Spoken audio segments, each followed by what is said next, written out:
কালকে আমরা এখান থেকে আজকে মানে আগামীকালে সকালে এসে স্পিড বোট নামবে। স্পিড বোট নামলে পরে কালকে আমরা সবাই একটা ফ্রি রাইড, সবাই ফ্রিতে স্পিড বোট চলতে পারবে, যেটা কক্সবাজার 250-300 টাকা লাগে। এখানে ফ্রিতে আমরা অনেকেই এখানে স্পিড বোটে চালাবো। তারপর হচ্ছে গিয়ে রাতে ফায়ার ওয়ার্কস হবে। ফায়ার ওয়ার্কস মানে হলো আতশবাজি, যেটা পুরো আকাশ জুড়ে আমরা আলোকিত করতে চাই।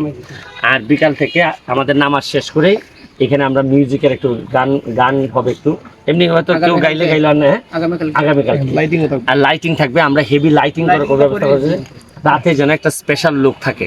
শুনেন, মানে মানুষকে বিশ্বাস করানোর আগে তো আপনাকে একটু দেখাইতে হবে যে আমরা আসলে কি বানাইতে চাচ্ছি। খালি বক্তব্য দিয়ে গেলাম যে পর্যটন নগরী করব, কিন্তু আপনারা কোনো কিছু দেখলেন না। যে আমি চাই যে সোনারঘাট মাধবপুরের মানুষ আস্তে আস্তে দেখুক যে আমি আসলে কি বানাইতে চাচ্ছি। দেখেন, জাস্ট পানি আসার আগ পর্যন্ত কিন্তু এক রূপ ছিল, পানি আসার পর আপনার সন্ধ্যার পর এখন আপনার বসতেই ভালো লাগবে। কারণ এমনিতেই তো আমাদের আনন্দ করার মতো কিছুই নাই, খালি যন্ত্রণা, খালি সমস্যা। তো আমি চাইতেছি এগুলা থেকে বেরোয় আইসা একটা নতুন একটা চিন্তা ভাবনা দিয়ে আমরা সোনারঘাট মাধবপুর শুরু করতে চাই। আর আপনাকে বুঝতে হবে যে সারা বাংলাদেশের মধ্যে মোটামুটি আমি সবচেয়ে বেশি ব্যবধানে পাস করছি, সবচেয়ে বেশি ভোট আমারে দিছে। সুতরাং আমার কাজকর্ম, আচার আচরণ, আমার কলিজাটাও সেই রকমই বড় হওয়া উচিত। মানুষরা আমি বলছি যে আমার 8 ঘন্টা পাহারা দেন, আমি আপনাদেরকে আগামী 5 বছর পাহারা দিয়ে রাখবো, পাহারাদার হিসাবে থাকবো। এখন আমি তাদের সব কিছুর পাহারাদার হিসাবে আছি। তাদের উন্নয়ন, তাদের পরিবেশ, তাদের সংস্কৃতি যা যা আছে সব কিছু ধরে রাখার দায়িত্ব এখন আমার। আর আরেকটা বিষয় হচ্ছে গিয়ে যে এত বেশি বরাদ্দ জননেত্রী শেখ হাসিনার সরকার থেকে আমি পাইতেছি, এবং আমার আশ্চর্য লাগতেছে যে এর আগের বরাদ্দগুলো কোথায় ছিল, কীভাবে খরচ হয়েছে। নাইলে আমি মাত্র 4.5 মাসে প্রায় 29-30 কোটি টাকা বরাদ্দ অলরেডি চলে আসতেছে। আমার রাস্তাঘাটের জন্য 25 কোটি আসতেছে। আপনারা জানেন যে এইগুলার জন্য বিভিন্ন সময় একজন এমপি তো আমার নামে বিচারি দিয়ে বসছে সংসদ ভবনে, এই সংসদে। তো এরা, আমি জানি না যে এই মানসিকতা আসছে কিভাবে যে জনগণের টাকার হিসাব আমি জনগণকে দিব, এতে অপরাধের কি আছে, নাকি না লুকানোর মধ্যে কোনো আনন্দ আছে, আমি জানি না এই আনন্দটা কি।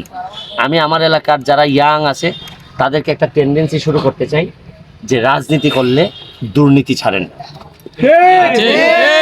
আর যদি দুর্নীতি করতে চান আল্লাহর রাস্তায় রাজনীতি ছেড়ে দেন। আপনারও আরো ব্যবসা আছে, এগুলা গিয়ে করেন। কিন্তু যে জিনিসটা করলে মানুষের হাজার হাজার মানুষের ভাগ্য নির্ধারিত হয়, এই জিনিসটা নিয়ে আপনি খেলামেলা করেন না। দেখা গেল আপনি চিন্তা করে দেখেন, এই জায়গাটা 40 বছর ধরে এইরকম ময়লা ছিল, মানুষ চিন্তাও করতে পারে না যে এই জায়গা দিয়ে দুর্গন্ধের জন্য আসা যেত না। অথচ প্রতিমন্ত্রী পাইছিলাম আমরা, পর্যটন মন্ত্রী বলতে গেলে আমরা পাইছিলাম, কিন্তু পাওয়ার পরও আমাদের কপাল একটু চেঞ্জ হয় নাই। অথচ আমি তো দেখেন, আমি তো মন্ত্রীও না, আর বলতে পারেন যে আমি দুর্বল এমপি। তো দুর্বল এমপি, স্বতন্ত্র এমপি, তাতেও তো আপনি দেখেন যে কিভাবে আমি পরিবর্তন করতেছি।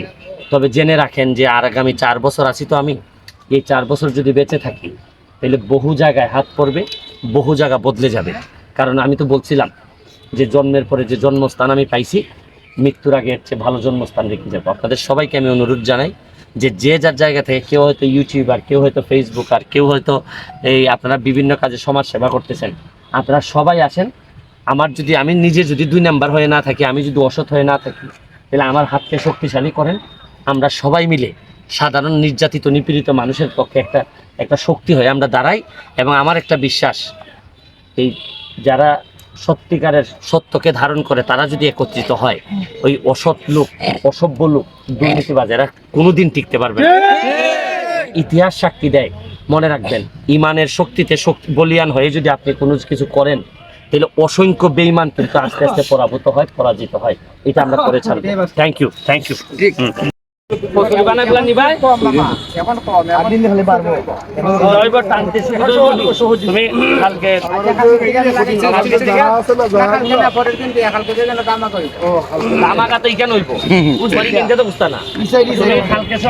আজকে শুক্রবার গেল, কালকে সকাল থেকে লোক লাগাই তো ঠাইনা খালি কোনটা ভালো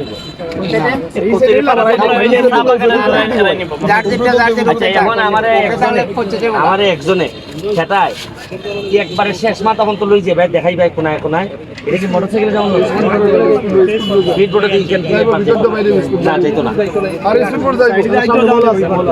ময়লা আটকে যাবে সাইকেল নিয়ে গেলে যাইতে পারবো সামনে দিবে সাইকেল নিয়ে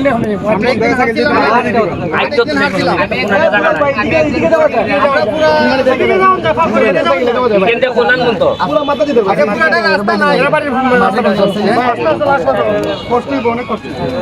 আপনি সাইকেল নিয়ে